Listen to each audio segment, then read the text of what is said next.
to Crush on This. My name is Cindy Reining, and I'm from Grape Experiences. And I'm with my good friends, Allison Levine from Please the Palate and Christine Campbell from Girls Go Grape. Today, our episode centers around Beaujolais, one of my favorite places and one that an area that I visited really 2 years ago around now, 2 years ago in the fall of 2018. The people are ready to have us come. We're wanting to come too.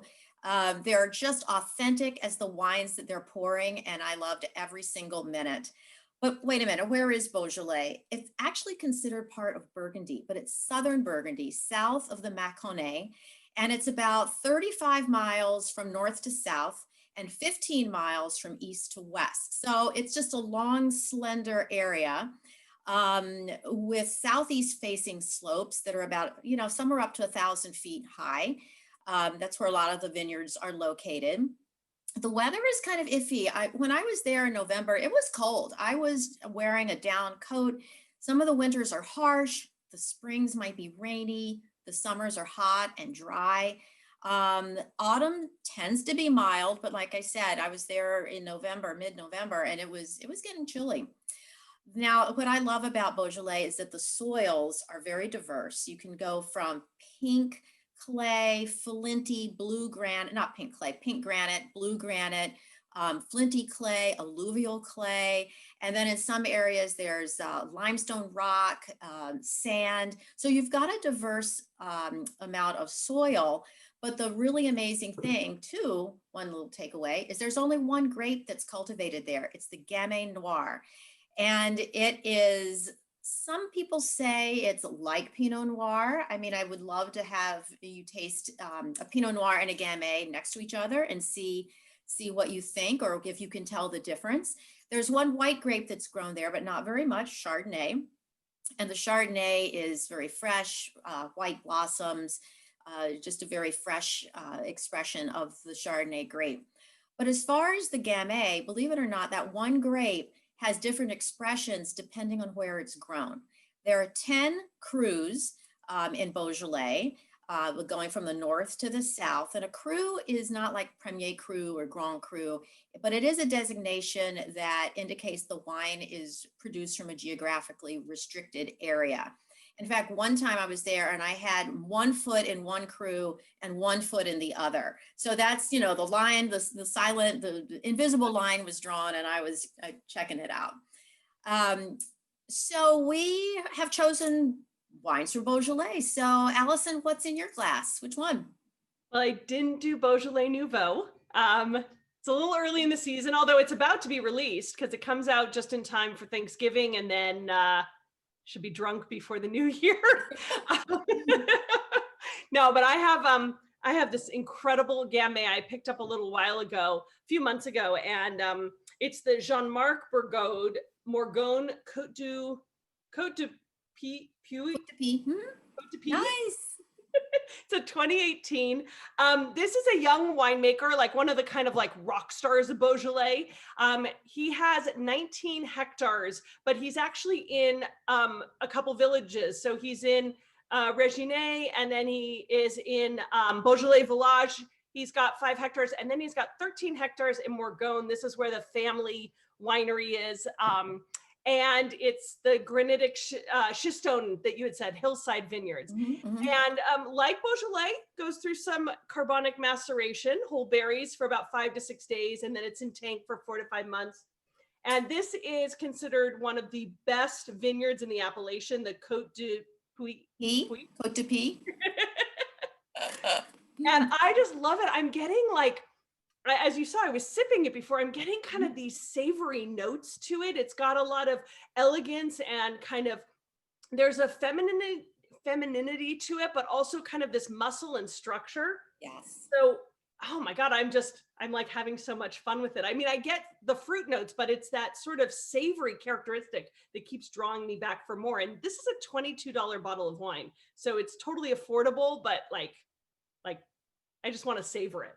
Yeah. I mean, I think the price point with Gamay from Beaujolais is astounding, especially when so many people have trouble thinking is Pinot Noir. And anyway, so that's great. I would love to try your wine. Yeah, and it's got such great acidity. I mean, this bottle is not going to make it until Thanksgiving, but this would be perfect for my Thanksgiving meal. What would you pair with it, Allie? It kind of makes me think of like a typical Thanksgiving meal. I would have it with some turkey. I'd have it with some cranberry sauce. I think that kind of, just the simplicity of that with this wine, making me hungry. Yeah, soon. All right, Christine, tell us what's in your glass. I went to the most northerly region of the Beaujolais Cru, to Saint-Amour.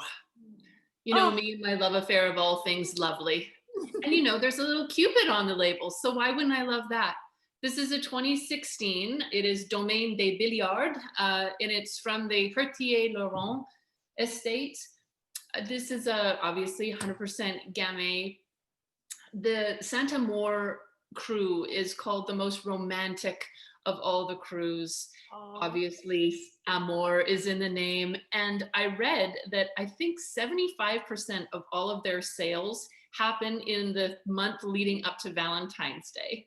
So, that's kind of fun and romantic. It is the most northerly, as I said, and it's the smallest cru, and it wasn't designated until 1946. So still a baby on the block. This for me is like dying to be paired with pumpkin soup.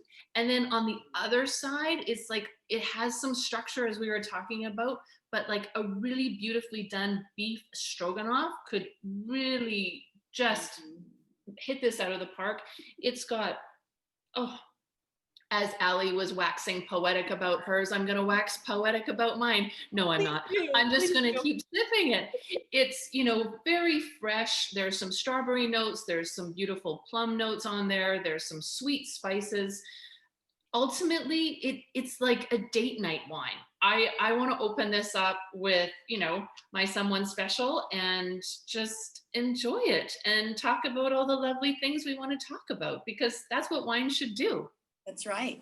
And when there's love right there on the label, then you know what's going on. So I chose a wine from Brouilly, which is, you chose the most northern cru. I chose the most southern cru. And this is on the, right in the middle. I know. We didn't even know we were doing this, guys. I think that's great. So it's a very sweet little village, and it even has a chapel called Notre Dame aux Raisins, which is Lady of the Grapes. Yes. So, I mean, what's not to love about that part of Brouilly? Now, half of the cru is composed of like steep slopes of pink granite, and half is a mix of clay and bluestone and volcanic pebbles. So you're going to get a lot in the glass. So I chose Chateau Sylvain Reverdon, and this was $26. And this is extraordinary. I mean, I'm finding spice. I could pretty much lick the granite from the hillside on this wine. It's got that flinty granite, plenty of spice. It's just beautiful. Just beautiful red and dark fruit, plums, cherries. I mean, the aromatics are delightful. And I feel like when this opens up even a little bit more, it's going to be better. And for pairing, I think sausages, Lyon, go to a bistro in Lyon and get some of their famous sausages and douille sausages and casseroles and really bring the spice to your plate and in your glass. So this is a lovely wine. Really, again, $26. Can I just jump in, Sin? Mine was $28.99 in my market. I forgot to say the price on that. And again, for a date night wine, under $30, and it's this quality, it's this cru, it's this exceptional type of wine, and it's 2016. Yes. I know. Amazing prices. And it is such a romantic place. I was just remembering, I've been once to Beaujolais, and I went to one of the crus that we didn't speak about, Moulin à Vent. And one of the greatest memories I have was at around midnight, walking out in the field up to the windmill that's in the center of the town, and just under the moonlight standing by that windmill. And I mean, you're right, Beaujolais is just a romantic, Yeah, gorgeous. there is just something for everyone there. And I forgot to mention that my wine is 2018. So, and I was there in the fall of 2018. So I'm drinking what had just been harvested when I was there. And everyone was really happy about the 2018 vintage. So I think they were right. This is delicious. Cool. I've almost finished mine. I know. I had to get faster. But anyway, thank you all so much for watching. Leave comments in the comment section about your travels to Beaujolais, what Beaujolais wines you've had. And don't forget to subscribe to our channel because we love making sure everyone gets to see what we're talking about. Anyway, thank you very much, and cheers, everyone. Cheers to Beaujolais. Cheers.